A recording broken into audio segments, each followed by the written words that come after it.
Ngoja nikasikie. Nimekuita hapa kijana.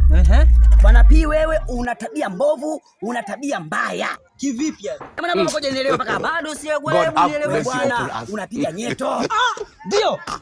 Wewe. Nimekuja. Unajua mjumbe, kuna vitu mimi vinanichanganya. Nimekuja kumshtakia ndugu yangu, anatumia sheria mkononi. Hizo. Kwa hiyo kaua alafu anachukua sheria mkononi. Yaani anachukua sheria, yani anapiga ngeto. Umekucha. Allahu Akbar. Ngeto. Ndio. P huyu. Huyu P huyu. Kabisa. Tena kwa siku anapiga hata mara 10. Hey! Ni kosa ya jinai kabisa hiyo. Nisikize bwana wangu, bwana mzungu, nisikize bwana mzungu. Mimi ni mjumbe, nimechaguliwa kwa ajili ya vijana. Najua. Kwa hiyo nisubiri hapo, nisubiri hapo. Mheshimiwa, vingine vielezeki, wameacha kuiba pesa, siku hizo wanaiba nyeti. Mpelekei, namuita, mwambie aje kwa mjumbe hapa, namuita. Asa hivi aje. Sawa. Sawa mjumbe.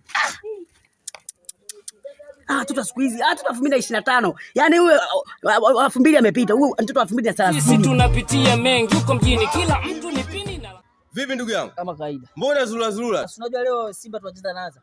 Sawa. Sasa nimepata barua yako kutoka kwa mjumbe. Yaani? Nimeenda kukushtaki. Umeshtakia nini? Utajua wewe sasa. God have mercy upon us. Mjumbe ananiita. Anakuita. Ngoja nikasikie. Nimekuita hapa kijana. Bwana P, wewe una tabia mbovu, una tabia mbaya. Kivipi yani? Kama naomba ngoja nielewe mpaka bado sielewi nielewe bwana. Unapiga nyeto. Ndio. Wewe. Wewe. Unashangaa? Wewe. Mimi nani? Wewe. Atoa ushahidi huyo, kama serikali atoa ushahidi, ameniona wapi mimi nakula nyeto. Kwambie hivi, ushahidi wangu mimi umejaa top. Wewe ukienda chooni anakaa nusu saa tunamsubiri nje. Huo sio ushahidi wa kujitosheleza. Mwenyekiti. Ndio maana anenepi huyu. Utakufa vibaya wewe na kuhurumia. Huyu hapa. Wewe bwana wewe.